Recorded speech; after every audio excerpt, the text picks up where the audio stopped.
Right, double-header number 2 of the 2021 Indian Premier League, and a big win for Sunrisers Hyderabad, of course, to get on the mark in this edition of the IPL, and Chennai Super Kings, an 18-run victory over Kolkata Knight Riders in a high-scoring game at the Wankhede Stadium. Before I get you all the details for both the matches, here's a quick look at why you should download the Fan Fight app.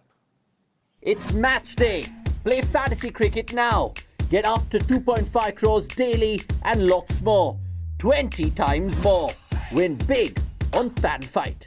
This game involves an element of financial risk and may be addictive. Please play responsibly and at your own risk. Right, and the first game of the day on Wednesday, the second double-header of the 2021 Indian Premier League, Punjab Kings took a hammering against Sunrisers Hyderabad. Sunrisers Hyderabad had, of course, lost their first 3 games of this IPL, and they made some adjustments to that middle order, which we all kept talking about. And in the pre-match show, our experts did mention the possibility and the likelihood of SRH, including Kane Williamson and Kedar Jadhav, and the importance of these 2 batsmen in the middle. And of course, Kane Williamson played against Punjab Kings. But the real damage was done by the bowlers early on. Punjab Kings blown away for 120. Khalil Ahmed, the pick of the bowlers, with 3 wickets.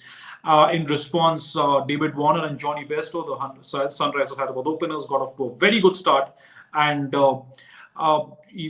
they went on to win that game by 9 wickets. And of course, Johnny Bairstow was named man of the match for his fine innings, with support from Kane Williamson at number 3. So that batting lineup is suddenly beginning to look very, very experienced and solid. You had David Warner, Johnny Bairstow opening, and of course Kane Williamson at number 3, and Kedar Jadhav, who did not get to bat on debut for Sunrisers Hyderabad, but that lends a lot of solidity and meat to that Sunrisers Hyderabad batting lineup. On the other hand, lots to think for Kings 11 Punjab, who won their first game against Rajasthan Royals. So another high-scoring encounter, but they have since slipped, and now they have to look back and look back at the strategies and going back to the drawing board and figure out what they need to do with their batting lineup, especially with Nicholas Pooran not firing, and Chris Gale, after a cameo, he's struggling for form as well.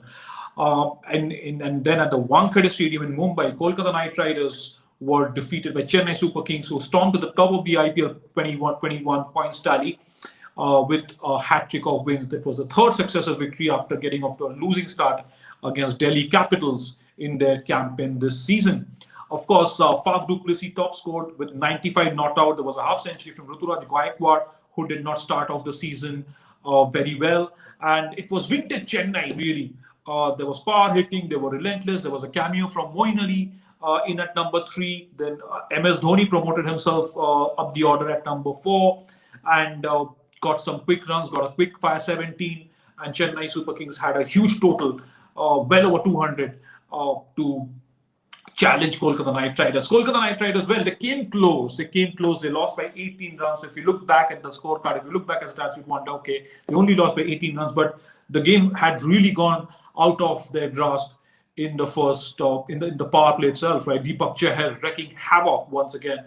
He destroyed the back of the Kolkata Knight Riders batting lineup. Lungin Giri was very, very good, playing his first game of the season for Chennai Super Kings. And for some inexplicable, bizarre reasons, Sunil Narayan again found himself in the middle order ahead of the likes of Dinesh Karthik and Andre Russell. There was a lot of damage that had been done to the KKR top order, and Dinesh Karthik played a blinder. Andre Russell played a spectacular innings, and Pat Cummins was brilliant with the bat. But you got the sense that it was KKR were behind in the game, and MS Dhoni, with the wily captain that he is, the shrewd thinker that he is, was never going to let that slip away.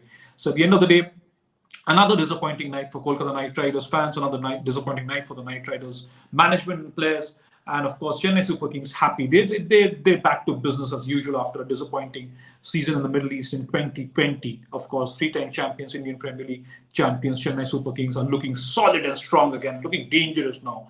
And with every game that they're playing, they're looking more and more focused, more and more intent, and more lethal as a combination. As for the Sunrisers Hyderabad, well, they'd be happy with the way things transpired in Chennai after losing 3 games, three of the first games. Now they seem to have finally worked out a good combination, at least with the batting lineup. They did not have to chase too many, but they'd also be very happy with the way that bowlers performed. And plenty to think again for Kings 11 Punjab, another team which clearly has the talent, which clearly has the depth of players, but they're not quite getting into rhythm after that after the victory in the first game. That's all that I have for the match summaries from Super Duper Wednesday, doubleheader day. Of course, we'll be back with more of Royal Challengers Bangalore and Rajasthan Royals with fantasy tips, predictions, pre-match and post-match analysis, and of course, exclusive interviews, stats, and analysis line for you throughout the week. Please do not forget to download the FanFight app to play your fantasy cricket. And of course, please keep supporting our platform. Please do subscribe to Sports Today and have a very, very, very good day. Thank you for joining me.